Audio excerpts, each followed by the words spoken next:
Hello and welcome to this special edition of Global Insights on China's Economy, a series of high-end interviews with movers and shakers, economists and industry watchers. I'm Wang Guan in Beijing. Greetings.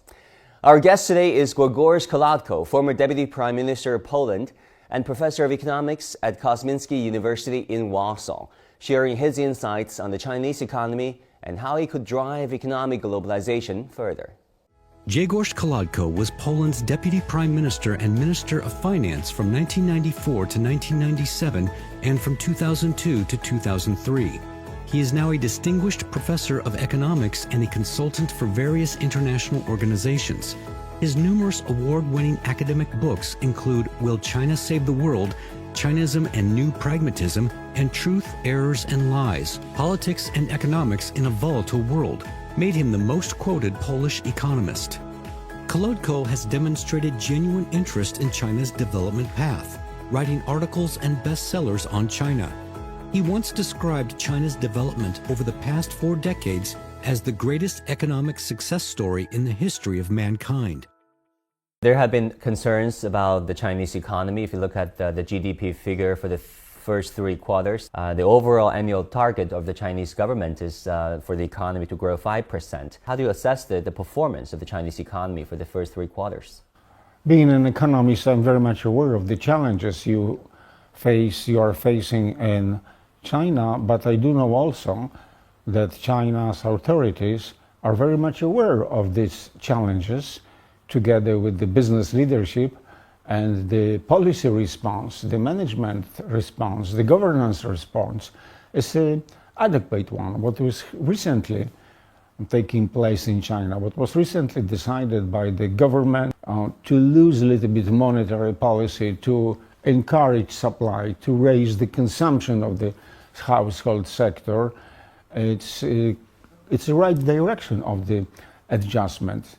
My second point is, I'm not that much, concerned that China is growing only 5% this year, because it will be close to 5% if we stay with the GDP comparison with the last year. Still, 5% GDP growth is about twice as high as the world average.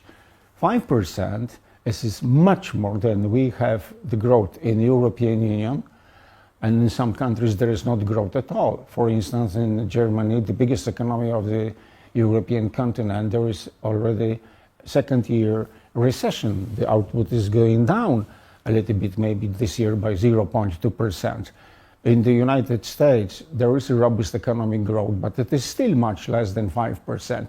So again, depends how we compare. If we compare this year growth in China, measured by GDP, with what you were able to accomplish, say, 10, 20 years ago, it is much slower, but it is still firmly above the world average. So China is catching up, but at the slower race, because it's already at the higher level.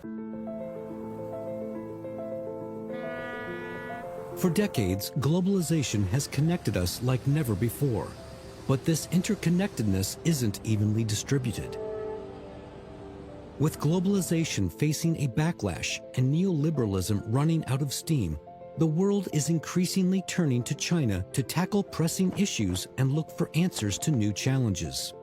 Committed to facilitating open markets, China saw its economy grow by 5.2% in 2023, surpassing the government's target. The momentum has continued in 2024, with the GDP increasing by 4.8% year-on-year in the first 9 months. Substantial investments in research and development, particularly in technology-intensive sectors, have positioned China as a leader in innovation and advanced manufacturing, supporting its competitive edge in global supply chains. A series of major initiatives it has taken are infusing new energy into economic globalization. The Belt and Road Initiative aims to connect the country with Europe, Africa, and the rest of Asia, potentially boosting economic growth for participating nations. Currently, China has to deal with a new period of globalization, which involves greater protectionism. how to spur cooperation in a fragmented world has become a much more urgent question under the current geopolitical landscape. With the intensifying great power rivalry, there comes fragmentation of the world economy, supply chains, friendshoring, nearshoring, so on and so forth. Do you still believe in what you once called the irreversible globalization?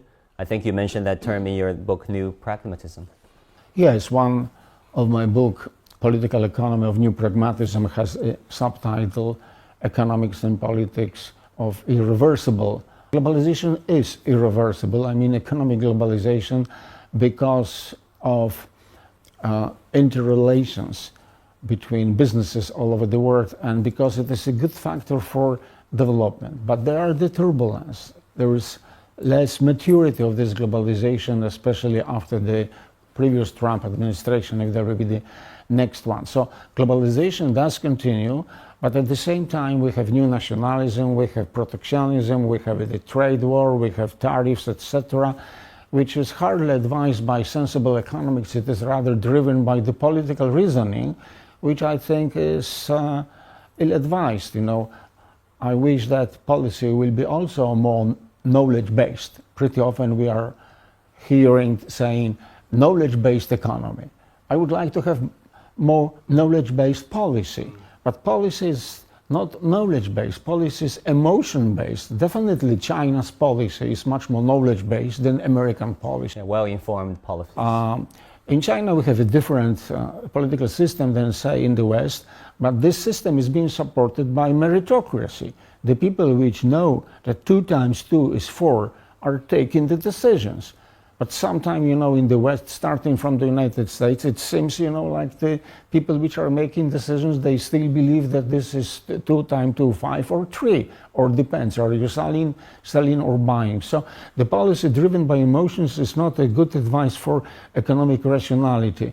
There is less of rationality in the global economy, what is not implying that this is the end of globalization. Now, what you have raised, it is maybe the most interesting viewpoint from geopolitical changes. I remember the book published a dozen or so years ago, which was called The West and the Rest. So there was the West with the hegemon position of the United States, and then there was the rest, including most of the people of the world, starting with, at that time, still the most populous country of the world, rising China. Now I hear much more a concept of so-called Global South. And within the Global South, China aspires to be the leader of Global South, but somebody else too. India would like to be also more influential within so-called Global South, whatever Global South implies. So maybe I will write a book or a short essay, which will be this time called Global South and the Rest. So now Global South is relatively more and more important because Global South is more than 40% of the global output, if not more. It is more than 80% of the world population of over 8 billion of us, and China is a leading force of the Global South, what we see at the fora like BRICS summit in Kazan, city of Russia, what we see also on the United Nations fora and elsewhere. And it is hardly acceptable by the United States, European Union, British, German, French, Italian, Polish position is somehow different. It is hardly acceptable by the United States that they are losing their hegemonic position. They are afraid that if they will lose it, because they will not be a hegemon of the world, I mean the United States anymore. This position will be taken by China. Do not make mistake. China neither wish or is able to be the hegemon of the world. But China is working to the end of multipolar world. So we have this political or geopolitical game which is making a significant impact on economic competitiveness or on trade, flow of capital, portfolio, direct investment. And for that reason, politics is being driven by an economic reasoning. There is not economic justification for 100% import duties for China-made electric cars, for forbidding investment by Huawei in 5G internet network in a country like Poland or Italy or whatever. It is driven by rationality of politics, if it is rationality, because I see the political behavior of some countries, mostly in the West rather than in the global South, rather irrational than rational. So we will have plenty of problems because of interaction between politics and economics. Thank you very much. Thank you for having me.